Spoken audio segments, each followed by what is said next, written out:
Bahkan Perdana Menteri Malaysia Tun Razak itu mengatakan bahasa Malaysia.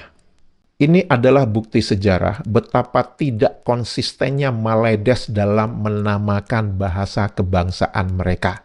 Gue mau nanya, apa sih nama bahasa kebangsaan kalian itu? Bahasa Malaysia atau bahasa Melayu? Sebentar bahasa Melayu, sebentar bahasa Malaysia, sebentar bahasa Melayu, sebentar bahasa Malaysia. Atau kalian ingin mengatakan bahwa bahasa Melayu itu sama aja dengan bahasa Malaysia? Seperti Anda ingin mengatakan bahwa siswa itu sama aja dengan mahasiswa. Gitu ya maksudnya? Ayolah, jangan gigit-gigit bantal gitu di pojokan. Kita main lagi yuk. Mari kita gas.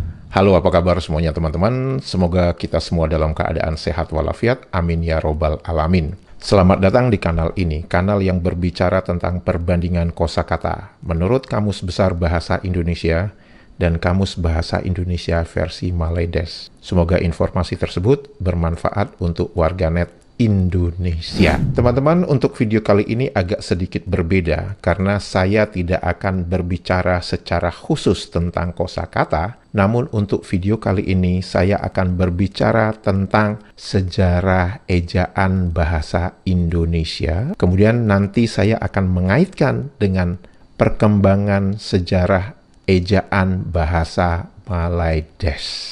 Berbicara tentang sejarah ejaan bahasa Indonesia, ejaan pertama yang ada di Indonesia itu disebut ejaan Van Ophuijsen tahun 1901. Ini adalah ejaan Latin pertama. Jadi kalau di Indonesia disebut Latin, kalau di Maledes disebutnya Rumi. Untuk bahasa Melayu yang kelak menjadi bahasa Indonesia yang disusun oleh Charles A. Van Ophuijsen dibantu oleh Engku Nawawi Gelar Sultan Makmur dan Muhammad Taib Sultan Ibrahim. Ciri-cirinya adalah huruf OE untuk bunyi U, jadi goro, dua. Jadi saya masih ingat dulu ada satu film yang menang Piala Citra, itu dua tanda mata. Dan tulisan duanya itu adalah seperti ini, doea. Kemudian huruf TJ untuk bunyi C, jadi seperti cucu, cahaya gitu ya. Huruf DJ untuk bunyi J, sebagai contoh itu kosakata jalan. Huruf NJ untuk bunyi NY, contohnya nyonya, walaupun tertulisnya jonja. Huruf SJ untuk bunyi SY, contohnya syarat. Kemudian penggunaan tanda diakritik, misalnya tanda trema pada maaf. Jadi kayak tanda huruf ain ya, kalau dalam bahasa Arab gitu ya. Maaf rakyat, begitu kan. Ya, itu kan ada RA, kemudian ada tanda diakritik di atas, kemudian yat gitu. Kata ulang sering ditulis dengan angka 2, contoh anak-anak. Nah, ini sampai sekarang kita masih sering melakukan itu untuk penyederhanaan saja. Ejaan ini sangat dipengaruhi oleh ejaan bahasa Belanda dan digunakan selama masa kolonial. Jadi dalam masa penjajahan Belanda, ejaan yang digunakan itu adalah ejaan Van Ophuijsen. Kemudian ejaan kedua adalah ejaan Republik atau disebut ejaan Suwandi pada tahun 1947. Jadi 2 tahun setelah Indonesia merdeka, Indonesia mengeluarkan standar ejaan yang baru. Setelah proklamasi kemerdekaan, Indonesia merasa perlu memiliki ejaan sendiri yang lebih sesuai dengan kaidah bahasa Indonesia dan mencerminkan identitas bangsa. Ejaan ini diresmikan oleh Menteri Pendidikan, Pengajaran, dan Kebudayaan, Mr. Suwandi. Perubahan utamanya adalah huruf OE diganti menjadi U. Tanda diakritik dihilangkan. Jadi maaf kan biasanya kalau ejaan Van Ophuijsen itu MA, terus ada diakritik AF. Nah, ini disatukan aja, maaf, rakyat. Jadi ada beberapa bagian itu tanda diakritik diganti dengan huruf K, seperti contoh rakyat ini. Kemudian penggunaan tanda hubung pada kata ulang, jadi anak, anak. Awalan di dan kata depan di masih sering ditulis serangkai. Ejaan ini menjadi landasan penting bagi standarisasi bahasa Indonesia di awal kemerdekaan. Nah, sebenarnya pada tahun 1956 di Indonesia ada yang dinamakan ejaan pembaharuan. Ejaan ini merupakan hasil Kongres Bahasa Indonesia kedua di Medan pada tahun 1954. Namun sayangnya tidak pernah diresmikan secara hukum. Usulan utamanya antara lain diftong ai, au, dan oi menjadi aye, awe, dan oye. Contohnya gulai, huruf berakhir ai tadi, itu diubah menjadi y. Ya. Kemudian tanda hubung pada kata ulang bermakna tunggal dihilangkan. Contoh, alun-alun itu kan sebenarnya bukan bermakna jamak, maka dituliskan sebagai alun-alun tanpa tanda hubung. Namun seperti yang disebutkan bahwa ejaan pembaharuan ini tidak pernah diresmikan secara hukum. Nah, kemudian pada tahun 1959 itu ada mencoba kerjasama dengan negara Malaya yang disebut dengan ejaan Melindo. Bukan Malindo ya, Melindo. Melindo adalah singkatan dari Melayu Indonesia. Ini adalah upaya awal untuk menyatukan ejaan antara Indonesia dan tanah Melayu, Malaysia. Meskipun sudah ada kesepakatan, ejaan ini gagal diresmikan karena situasi politik antara kedua negara yang kurang stabil pada masa itu. Konfrontasi. Seandainya Melindo berhasil, ejaan ini akan mengganti TJ menjadi C, NJ menjadi NY. Itu salah satu contohnya. Meskipun tidak jadi dilaksanakan, ejaan Melindo menjadi cikal bakal penting bagi keseragaman ejaan di kemudian hari.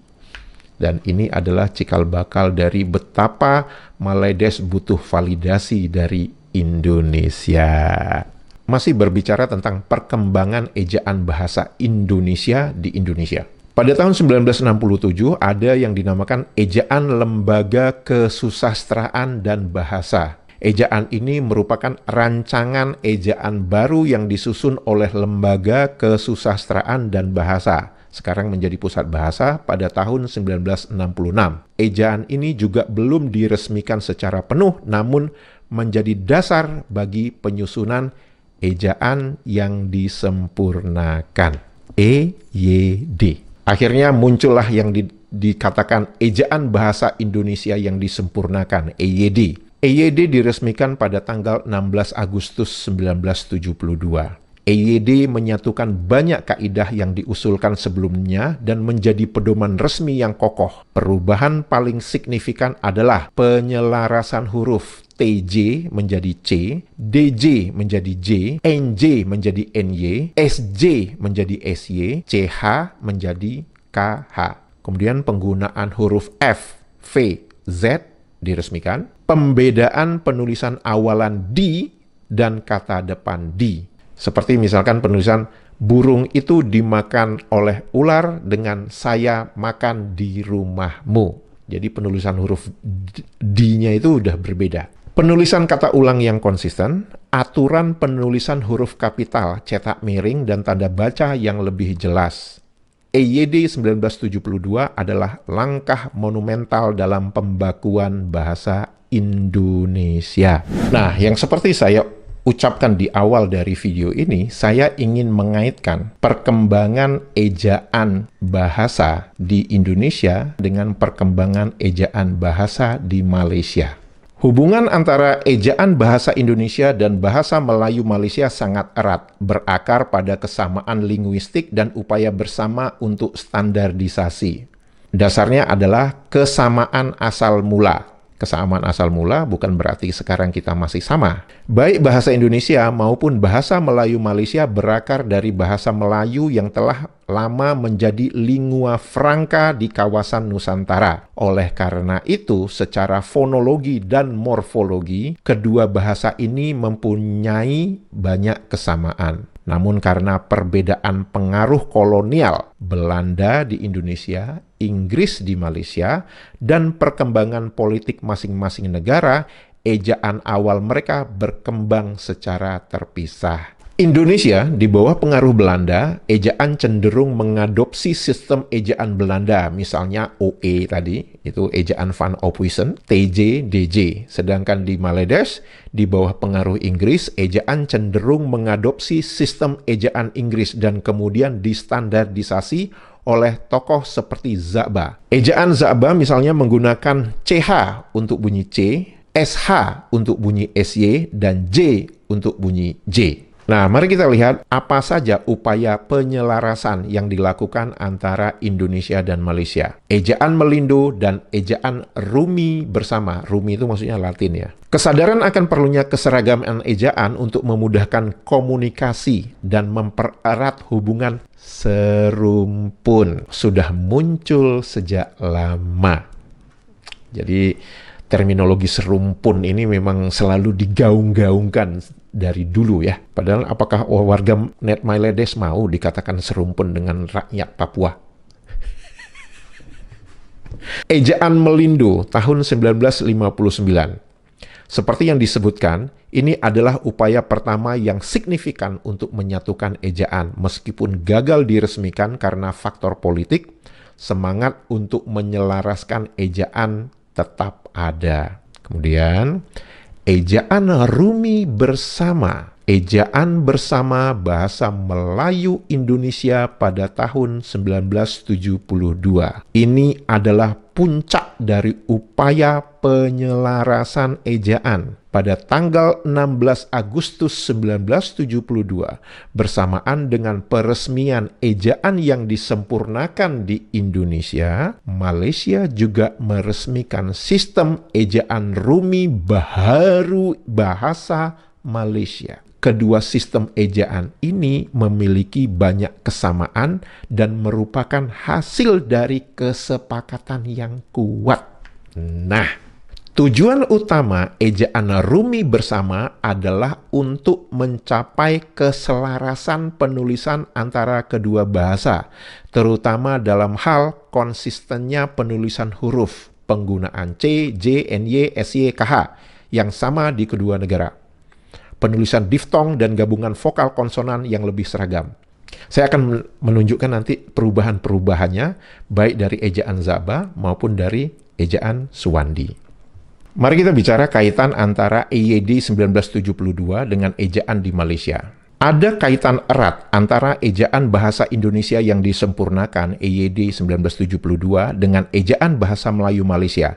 Kaitan ini terwujud dalam sebuah kesepakatan yang dikenal sebagai ejaan Rumi bersama atau ejaan bersama bahasa Melayu Indonesia. Perhatikan, ejaan bersama bahasa Melayu Indonesia. Pada tahun yang sama, yaitu tahun 1972, Indonesia dan Malaysia menandatangani sebuah kesepakatan untuk menyelaraskan sistem ejaan kedua bahasa serumpun ini. Serumpun lagi. Bahasa Indonesia dan bahasa Melayu Malaysia memiliki akar yang sama dan banyak kemiripan. Namun sebelum 1972, terdapat perbedaan ejaan yang cukup signifikan seperti ejaan Suwandi Indonesia, TJ, DJ, NJ, SJ, CH.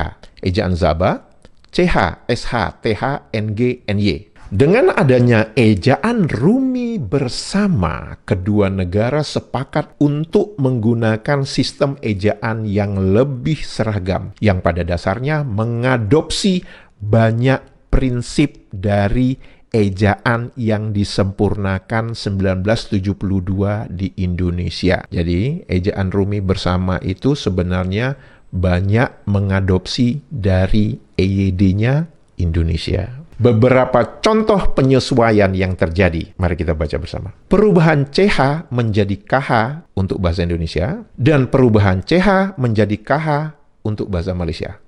Kemudian, perubahan TJ menjadi C dalam bahasa Indonesia dan perubahan CH menjadi C dalam bahasa Malaysia. Apa yang menarik yang kita bisa simpulkan di sini, teman-teman? Bahwa di dalam ejaan Suwandi, untuk menyatakan KH dan C itu mempunyai ejaan berbeda, yaitu CH dan TJ.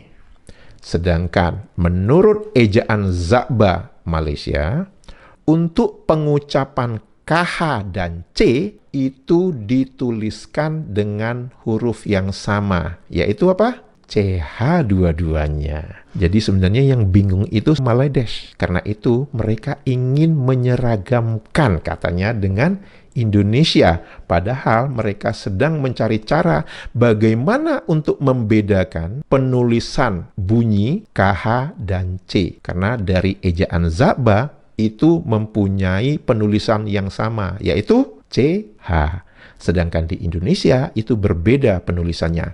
Yang satu CH, yang satu TJ.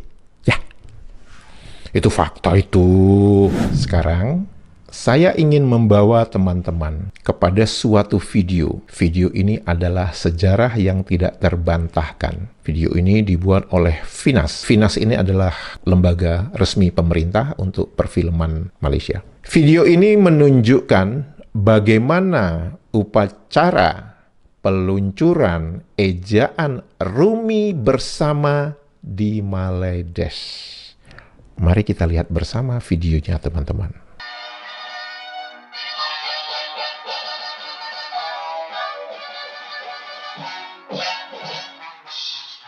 Satu peristiwa yang bersejarah telah diadakan di Dewan Bahasa dan Pustaka Kuala Lumpur pada 16 hari bulan Ogos 1972, sempena pelancaran penggunaan ejaan baru Malaysia.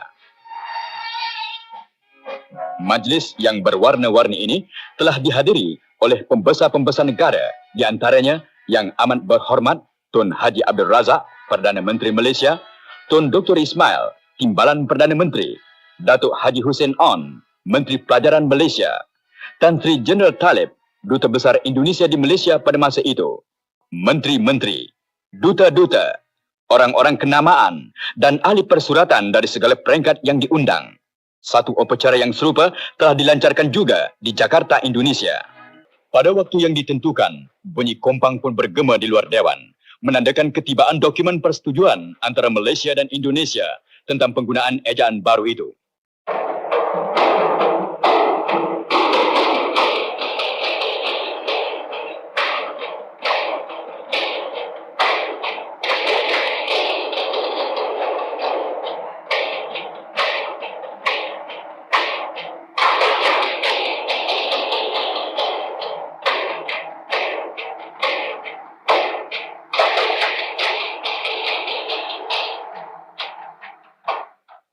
Tuan Haji Suja, Ketua Pengarah Dewan Bahasa dan Pustaka yang juga menjadi pengerusi majlis itu, menerangkan serba ringkas latar belakang perundingan antara kedua-dua negara itu, hinggalah tercapainya persetujuan untuk menggunakan ejaan baru. Tugas yang telah diamanahkan kepada Jawatan Kuasa Kerja Bahasa dan Ejaan Malaysia untuk membincangkan hal ejaan dengan pihak pemerintah Republik Indonesia telah kami sempurnakan. Sudi apalah kiranya Yang Berhormat menerima dokumen-dokumen yang mengandungi kata permufakatan yang telah tercapai setakat ini, yang dengannya terbentuklah suatu sistem baru ejaan Rumi bagi bahasa Malaysia. Kemudian, beliau menyerahkan dokumen tersebut kepada Yang Berhormat Menteri Pelajaran Malaysia. Video itu menunjukkan bahwa pada tanggal 16 Agustus 1972 di Kuala Lumpur ada acara peluncuran ejaan Rumi bersama. Acara itu dihadiri oleh Perdana Menteri dan Wakil Perdana Menteri Malaysia, Menteri Pelajaran Malaysia. Sekarang mereka mengatakan apa? Menteri Pendidikan Malaysia. Dan Duta Besar Indonesia untuk Malaysia. Acara yang sama di Jakarta pada tanggal yang sama. Artinya di Indonesia merujuk kepada peresmian ejaan yang disempurnakan. Teman-teman bisa melihat bahwa ini konsisten dengan apa yang saya bacakan tadi. Acara itu juga ditunjukkan dengan pemukulan kayak rebana ya. Kalau di Maledesh disebutnya kompang. Pemberian dokumen persetujuan Indonesia dan Malaysia tentang penggunaan ejaan yang baru antara Indonesia dan Malaysia. Dan seperti kita tahu bahwa ejaan Rumi bersama Malaysia itu sebenarnya mengadopsi ejaan yang disempurnakan Indonesia. Ketua Dewan Bahasa dan Pustaka menyatakan, kalau teman-teman dengerin tadi, mengatakan bahwa pihak pemerintah Republik Indonesia. Nah, bagaimana media Maledes saat ini mengatakannya? Mereka mengatakan pihak kerajaan Indonesia. Indonesia bukan negara kerajaan, satu. Yang kedua, apakah warga Maledes sekarang mengalami kemunduran intelektual sehingga tidak bisa membedakan antara kerajaan dan pemerintah? Padahal Ketua Dewan Bahasa dan Pustaka itu tadi mengatakan pihak pemerintah Republik Indonesia. Dia tidak mengatakan pihak kerajaan Indonesia. Hayo, orang lama Malaysia bisa membedakan apa itu pemerintah dan apa itu kerajaan dibandingkan warganet Maledes sekarang yang tidak bisa membedakan antara pemerintah dan kerajaan. Ayo ngaku aja. Kalau kita dengar juga tadi, Ketua Dewan Bahasa dan Pustaka itu mengatakan ejaan Rumi bahasa Malaysia. Ini adalah pernyataan yang bertentangan dengan apa yang tertulis di konstitusi mereka. Tidak ada itu bahasa Malaysia. Apakah warganet Maledes menyadari itu? Atau mungkin mau mengatakan, itu tersilap cakap je. Mari kita dengarkan kata sambutan seorang pejabat berikut ini. Kemudian, beliau menyerahkan dokumen tersebut kepada Yang Berhormat Menteri Pelajaran Malaysia. Yang Berhormat itu memberikan ucapannya, di antara lain kata beliau, pada hari ini pula, kita dapat melihat perkembangan pesat yang sedang berlaku pada bahasa kita, terutama sekali semenjak kemerdekaan. Kita sama-sama terlibat secara langsung ataupun tidak langsung dalam proses perubahan yang berlaku pada bahasa kita hari ini. Oleh kerana itu, upacara yang kita adakan pagi ini mempunyai arti yang besar pada kita semua. Tuan-tuan dan puan-puan sekalian, usaha untuk memperbaiki sistem ejaan Rumi bahasa kita sudah lama kita jalankan. Mula-mulanya usaha ini telah dijalankan oleh orang-orang Inggeris yang cuba menyalin bahasa Melayu dalam tulisan Jawi ke tulisan Rumi. perkembangan bahasa Melayu lebih meluas lagi apabila ianya mula ditulis dalam huruf Rumi. Orang yang pertama cuba menulis bahasa Melayu dengan tulisan Rumi ialah seorang Itali yang bernama Antonio Figafetta di tahun 1519. Diikuti pula oleh beberapa penulis barat yang lain. Tulisan Rumi yang pertama dianggap sebagai ejaan rasmi ialah sistem yang disusun oleh Jawatan Kuasa Ejaan R.J. Wilkinson dalam tahun 1902. Kemudian, sistem ini telah diperbaiki oleh Pendeta Zaba atau Zainal Abidin bin Ahmad. Berdasarkan daftar ejaannya, sistem ejaan Rumi Za'balah yang selama ini dianggap rasmi dan kadang-kadang disebut sistem ejaan sekolah. Di tahun 1956, satu kongres bahasa telah direstukan oleh Tun Abdul Razak yang pada masa itu menjadi Menteri Pelajaran. Upacaranya dilangsungkan di Istana Besar Johor Bahru. Tokoh-tokoh bahasa seperti Pendeta Za'ba dan dari Indonesia pula, Profesor Selamat Mulyono dan Dr. Priyono telah turut hadir. Di kongres ini, beberapa perubahan tentang cara mengeja dengan tulisan Rumi telah dikemukakan. Tan Sri Said Nasir Ismail menggantikan Profesor Ungku Aziz sebagai pengarah Dewan Bahasa dan mengetuai jawatan kuasa perunding berkenaan dengan perubahan ejaan ini dengan wakil-wakil dari Indonesia. Selepas ejaan kongres tidak dilaksanakan, maka dalam tahun 1959 lahir pula satu sistem ejaan lain yang disebut ejaan Malindo. Tetapi ejaan Malindo ini juga tidak dapat dilaksanakan oleh sebab-sebab yang tertentu. Kerajaan telah menubuhkan sebuah jawatan kuasa bahasa dan ejaan. Jawatan kuasa ini telah mengadakan perundingan-perundingan baru dengan pihak Indonesia. Akhirnya tercapailah persetujuan untuk menggunakan ejaan baru. Ejaan baru ini sangat besar faedahnya bagi kemajuan pelajaran di negeri ini. Dengan adanya sistem ejaan baru ini, saya berharap pelajaran bahasa Malaysia di sekolah akan lebih mudah lagi bagi murid-murid kita. Dan dengan ini juga, kemajuan bahasa Malaysia sebagai alat pelajaran akan dapat berjalan dengan lebih teratur lagi. Kita hari ini berjaya mencipta satu detik sejarah yang sangat penting bagi masa hadapan bahasa kita. Yang amat berhormat Tun, sudilah apa kiranya Yang Amat Berhormat Tun menerima dokumen-dokumen yang melambangkan kata mufakat yang telah tercapai di antara Malaysia dan Republik Indonesia mengenai satu sistem ejaan. Dan saya dengan hormatnya mempersilakan Yang Amat Berhormat Tun mengisytiharkan pelaksanaan dan penggunaan ejaan ini sebagai ejaan baru bagi bahasa Malaysia. Disebutkan apa tadi? Menteri Pelajaran Malaysia. Kalau sekarang Malaysia menyebutnya apa? Apa? English grandpa, Malaysia atuk, Indonesia apa? Apa? Kakek. Masih ingat kan? Di Maledes sekarang menyebutnya Menteri Pendidikan Malaysia. Cie, niru Indonesia nih ye, ngaku aja loh.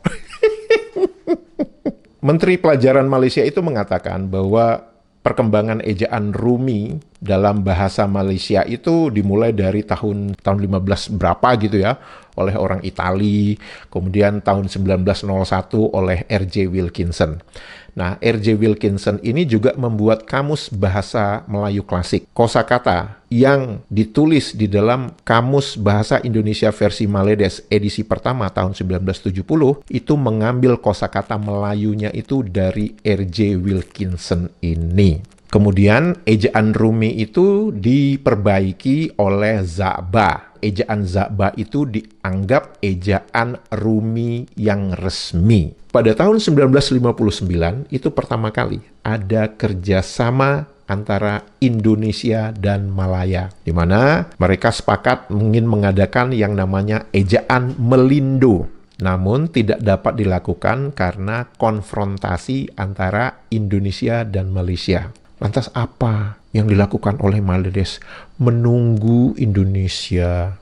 Karena Maledes perlu validasi dari Indonesia. Ini gimana ejaannya? Gimana yang benar ini? Gitu ya. Perundingan baru dengan Indonesia terjadi setelah konfrontasi dan tercapailah kesepakatan antara Indonesia dan Maledes. Ini adalah bukti bahwa Maledes itu perlu validasi dari Indonesia. Maksud validasi itu adalah belajar bahasa dari Indonesia. Itu maksudnya validasi, ngerti nggak? Kalau memang Maledes tidak butuh Indonesia, ngapain nunggu kesepakatan dengan Indonesia? Kan katanya kalian negara merdeka. Bahasa kalian itu kan katanya sudah dipertuturkan ribuan tahun. Tapi kok butuh Indonesia juga sih? Tapi kok butuh kesepakatan dengan Indonesia juga sih? Ngapain sih? Kan katanya bahasa itu jiwa bangsa. Ya udah, itu bahasa kalian, jiwa kalian. Ya kalian tentukan sendiri dong. Ngapain kalian bawa-bawa Indonesia? Ayo, nggak pede ya. Dan disebutkan oleh Menteri Pelajaran Malaysia itu, ini adalah sebagai ejaan baru bagi bahasa Malaysia. Betul kan? Menteri Pelajaran itu mengucapkan kalimat tersebut. Ini jelas adalah pernyataan melanggar konstitusi negara Malaysia. Mengapa? Karena tidak ada bahasa Malaysia. Apakah warganet Maledes masih ingin mengatakan lagi, itu tersilap cakap je.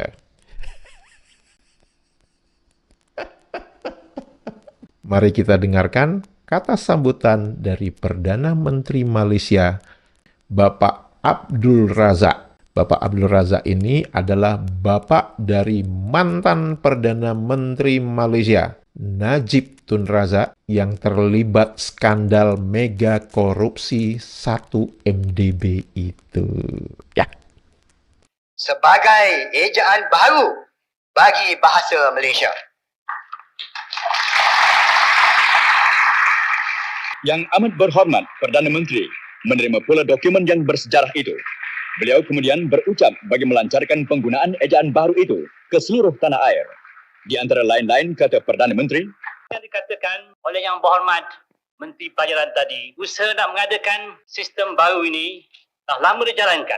Mengingat bahawa sistem baru itu sangat penting bagi kemajuan bahasa Malaysia, terutama sekali bagi masa hadapan. Kita sama-sama bersyukur kerana pada pagi yang bersejarah ini, kita mengisytiharkan sistem ejaan baru ini serentak di Jakarta dan di Kuala Lumpur. Kita merasa syukur dengan kerjasama dan rasa sepahaman negara sahabat kita Indonesia dapatlah dipersetujukan satu sistem ejaan standard yang akan dipakai di seluruh kawasan bahasa Malaysia dan bahasa Indonesia di Asia Tenggara. Ejaan baru ini akan bertugas sebagai alat yang akan mengawal perkembangan serta pertumbuhan bahasa Malaysia selanjutnya di masa hadapan. Inilah satu kejayaan yang amat besar maknanya bagi masa depan kedua-dua bahasa, iaitu Indonesia dan Malaysia. Saudara-saudara sekalian, mulai dari hari dan saat ini, marilah kita isytiharkan ke seluruh negara kita bahawa sistem ejaan baru kita yang telah disempurnakan dengan kata muafakat antara dua negara yang berjiran diguna dan diabadikan sebagai ejaan resmi bahasa Malaysia bagi selama-lamanya.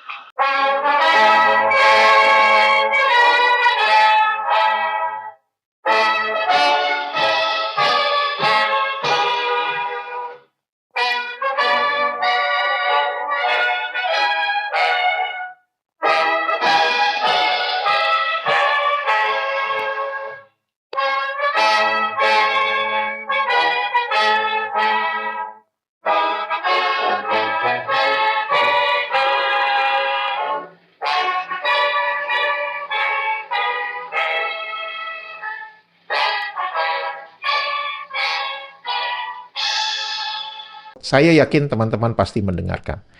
Bahkan Perdana Menteri Malaysia Tun Razak itu mengatakan bahasa Malaysia.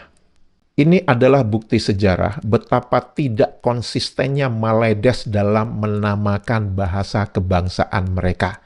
Gue mau nanya, apa sih nama bahasa kebangsaan kalian itu? Bahasa Malaysia atau bahasa Melayu? Sebentar bahasa Melayu, sebentar bahasa Malaysia, sebentar bahasa Melayu, sebentar bahasa Malaysia, atau kalian ingin mengatakan bahwa bahasa Melayu itu sama aja dengan bahasa Malaysia? Seperti Anda ingin mengatakan bahwa siswa itu sama aja dengan mahasiswa. Itu ya maksudnya?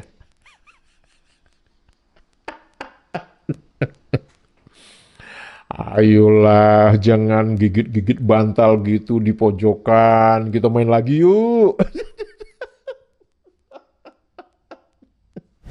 Video ini juga memperlihatkan dengan jelas betapa FOMO-nya Maledes ini. Mereka sangat butuh validasi dari Indonesia. Bahkan tanggal peresmian ejaannya juga sama dengan yang di Indonesia.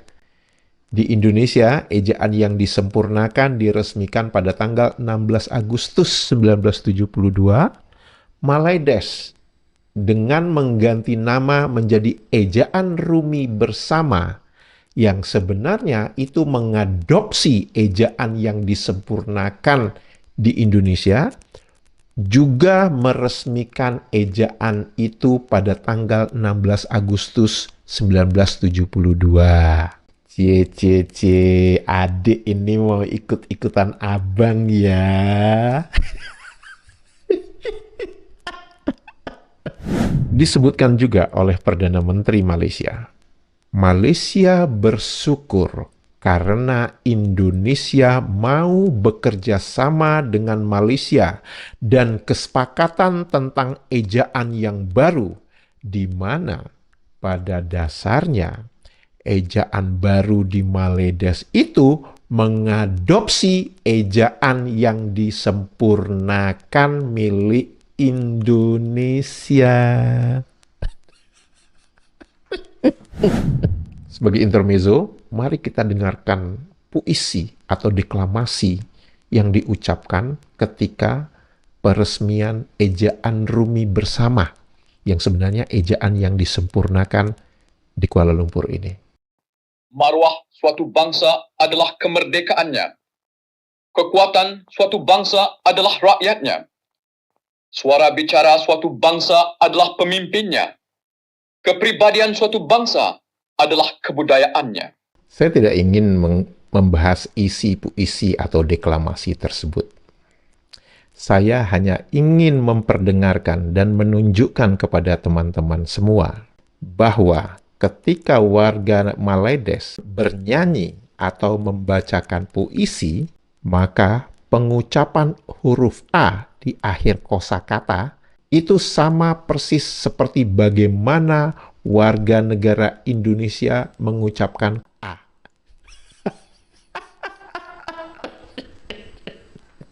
Ayo, kalian mau ngeles apa?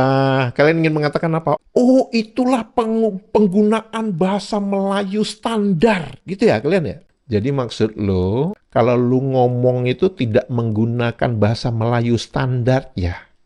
Terus bagaimana kalian mau menghargai bahasa kalian kalau dalam pengucapan sehari-hari kalian tidak menggunakan bahasa Melayu standar?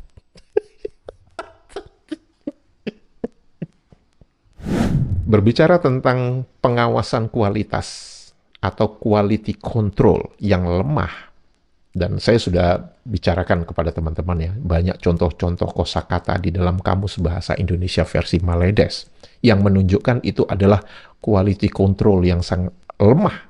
Kalau agak detail sedikit, teman-teman juga bisa melihat. Bahkan untuk judul video yang baru saya tunjukkan kepada teman-teman ini, video tersebut diunggah oleh Finas, lembaga resmi perfilman Malaysia, itu justru menuliskan tahun ejaan baru Malaysia itu tahun 1974. Ngapain lu tulis tahun 1974? Itu acara tanggal 16 Agustus tahun 1972. Ah, itu silap tulis je. Teman-teman, jika video ini informatif dan membuat hari-hari Anda menjadi riang gembira, jangan lupa jempolnya dan komentarnya. Untuk itu saya mengucapkan terima kasih. Sehat walafiat selalu, menyala Indonesia. Dadah!